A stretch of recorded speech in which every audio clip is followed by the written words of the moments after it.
Bonjour chers amis, bonjour amis et connaissances. Je suis très heureux ce jour de vous avoir en vie et d'être encore avec vous après quelques jours.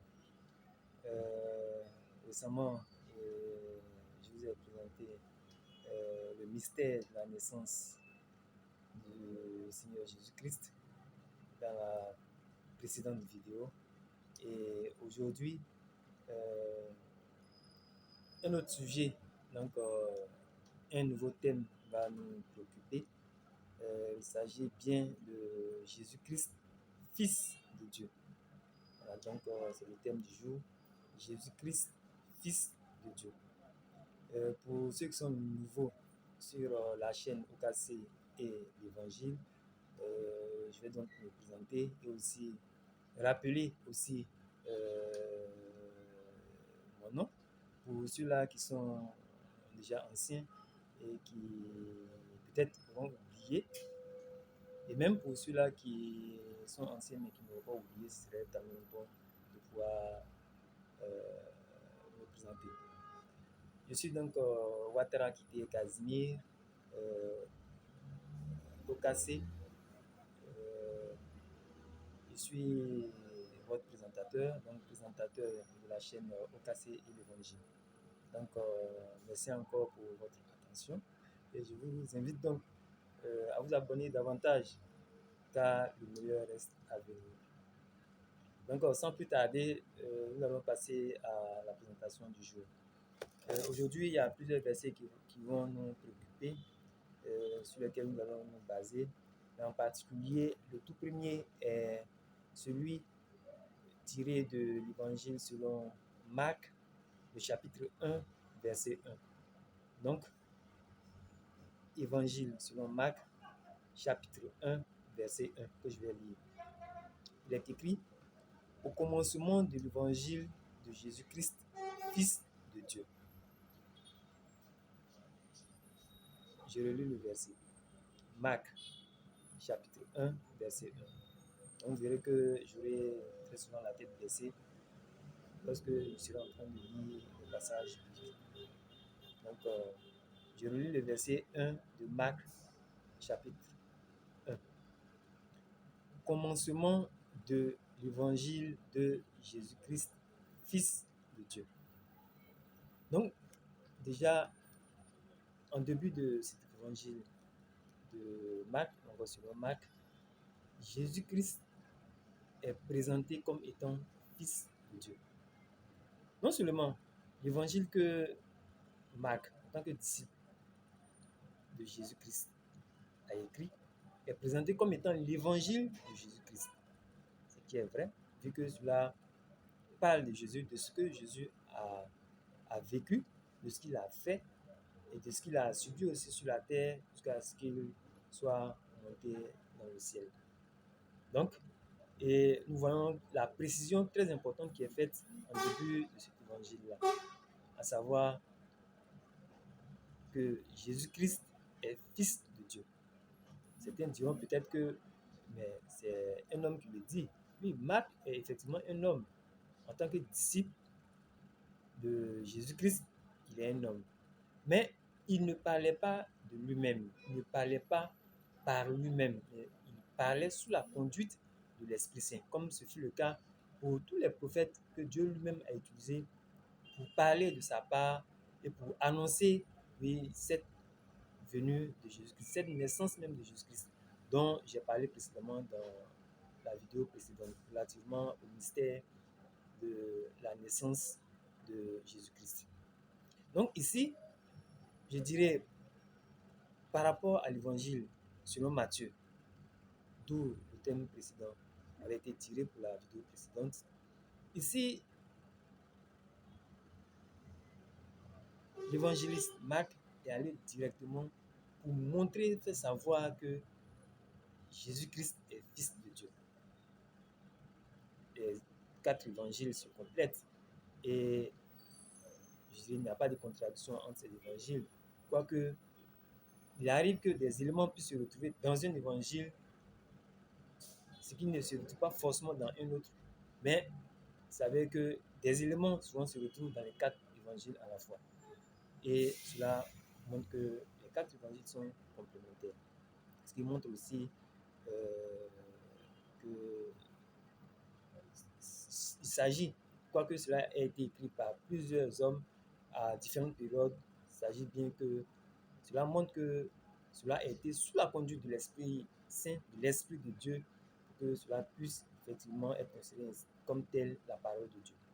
Et pour montrer cela, pour montrer que cela est aussi vérifié, nous pouvons aller dans l'évangile selon Jean, dont je vais lire aussi un passage. Là, c'est Jean le baptiseur qui parle, et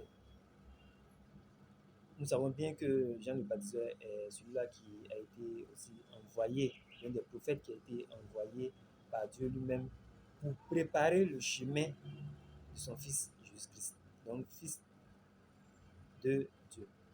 Donc Jean le baptiseur pouvait dire ainsi, après que il a été envoyé dans le monde pour préparer le chemin de Jésus-Christ, Jean, en tant que disciple de Jésus-Christ, a écrit en début de son évangile ce qui suit. Donc je vais lire, et cela est relativement à Jean, non pas l'évangéliste, mais Jean le baptiseur. Donc je lis l'évangile selon Jean, le chapitre 1, à partir du verset 32. Il est écrit, et Jean rendit témoignage. Donc là, il s'agit du Jean le baptiseur. Il s'agit bien de Jean le baptiseur et non pas Jean l'évangéliste. Donc, évangile selon Jean, le chapitre 1, le verset 32. Je relis. Et Jean rendit témoignage disant, j'ai vu l'Esprit descendant du ciel comme une colombe, et il demeura sur lui. Ça, c'est le verset 22. Nous allons poursuivre les versets suivants. Nous allons poursuivre jusqu'au verset 34. Donc, pour que ce soit bien compris, je vais reprendre la lecture de l'Évangile selon Jean, le chapitre 1, les versets 32, 33 et 34, pour que nous puissions bien comprendre. Et Jean rendit témoignage disant, j'ai vu l'Esprit descendant du ciel comme une colombe, et il demeura sur lui. Et pour moi, je ne le connaissais pas, mais celui qui m'a envoyé baptiser d'eau, celui-là me dit, celui sur qui tu verras l'Esprit descendre et demeurer sur lui, c'est celui-là qui baptise de l'Esprit Saint. Et moi, j'ai vu et j'ai rendu témoignage que celui-ci est le Fils de Dieu. Donc, en envoyant Jean le baptiseur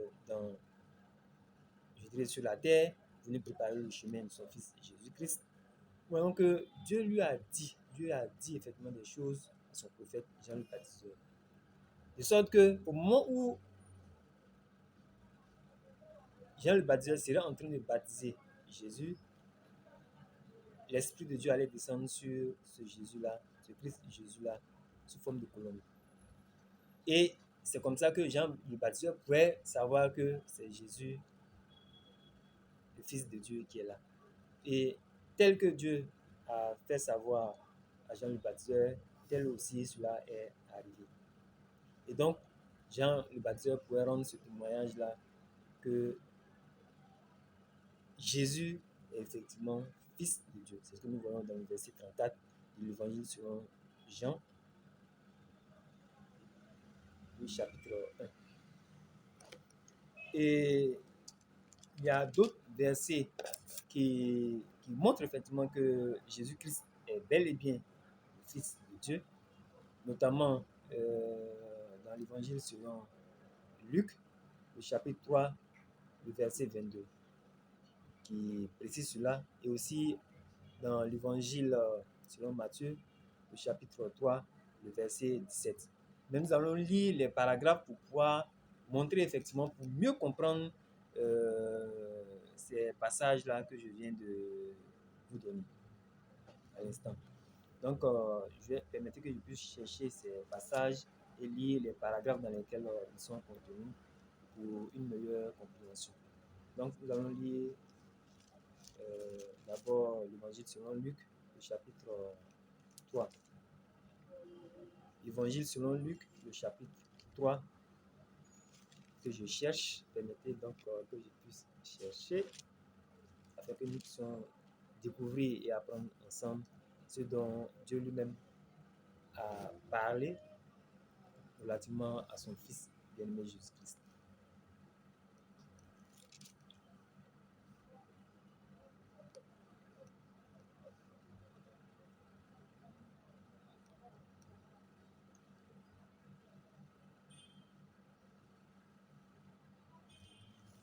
Je suis plutôt dans l'Évangile selon Marc, alors que j'ai dit qu'on allait commencer par l'Évangile selon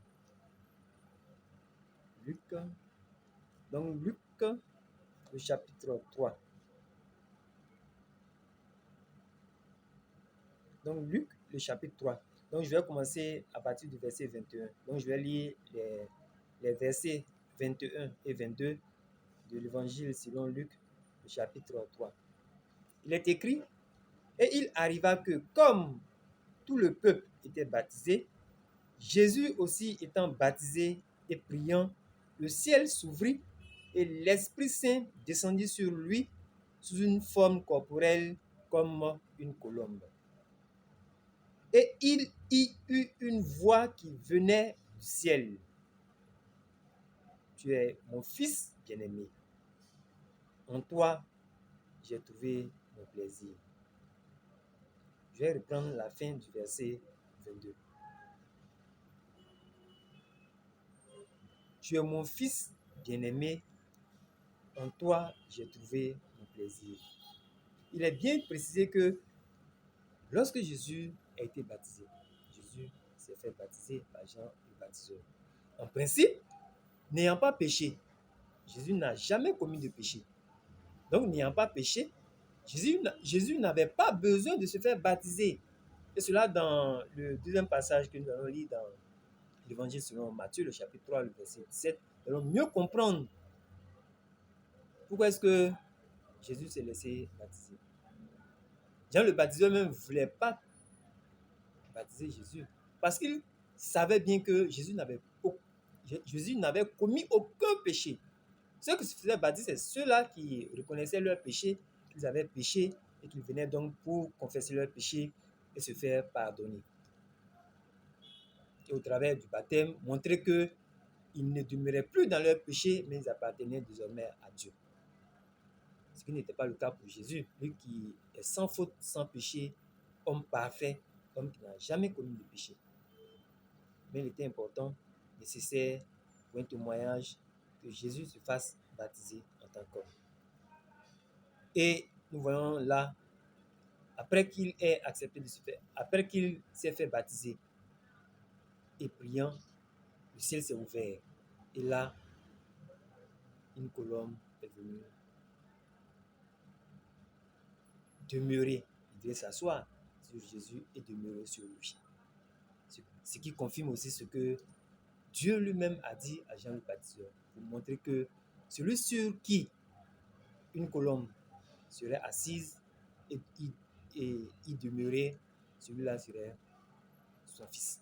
Cela montre effectivement que Jésus est bel et bien fils de Dieu. Ce n'est pas un homme qui le dit, c'est Dieu lui-même qui a parlé ici relativement à son propre fils Jésus-Christ.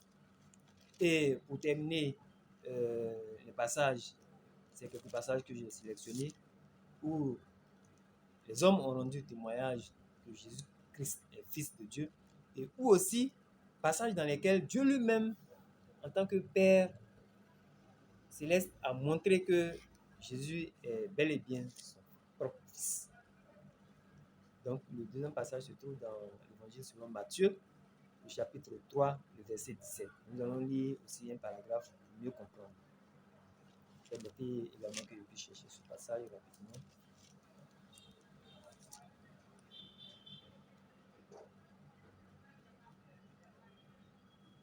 Je suis bel et bien à la page. Donc, je cherche le paragraphe. Donc, pour mieux comprendre ce passage, nous allons lire Matthieu chapitre 3, les versets 13 à 17. Ce qui nous intéresse se trouve effectivement dans le verset 17, mais nous allons commencer la lecture à partir du verset 13 pour mieux, une bonne compréhension, une meilleure compréhension. Il est écrit: alors Jésus vient de Galilée au Jourdain auprès de Jean pour être baptisé par lui. Mais Jean l'en empêchait fort, disant: moi, j'ai besoin d'être baptisé par toi, et toi, tu viens à moi. Et Jésus répondant lui dit: laisse faire maintenant, car ainsi il nous est convenable d'accomplir toute justice. Alors, il le laissa faire. Je reprends. Alors, il le laissa faire. Et Jésus, ayant été baptisé, remonta aussitôt de l'eau. Et voici, les cieux lui furent ouverts, et il vit l'Esprit de Dieu descendre comme une colombe et venir sur lui. Et voici une voix qui venait des cieux disant: celui-ci est mon fils bien-aimé en qui j'ai trouvé mon plaisir. Une énième fois, Jésus ayant été baptisé, nous voyons qu'il est dit qu'une colombe est venue. Après que le ciel soit ouvert, une colombe est descendue sur lui et est demeurée sur lui. Et après cela, nous voyons Dieu lui-même parler. Dieu lui-même parler. Nous l'entendons dire de Jésus que celui-ci est mon fils bien-aimé en qui j'ai trouvé mon plaisir. Un énième témoignage de la part de Dieu au regard de son fils bien-aimé Jésus-Christ. Quoi de plus encore? Des témoignages de l'homme pour montrer que Jésus-Christ est fils de Dieu, mais plus encore que ces témoignages de l'homme, encore des hommes, le témoignage de Dieu lui-même pour montrer que Jésus est bel et bien son fils. Puissions-nous donc accepter simplement que Jésus est effectivement fils de Dieu.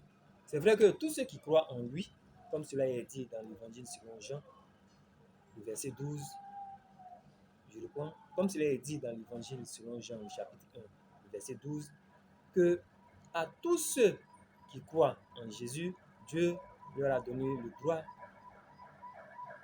de devenir, ou encore le droit d'être enfants de Dieu.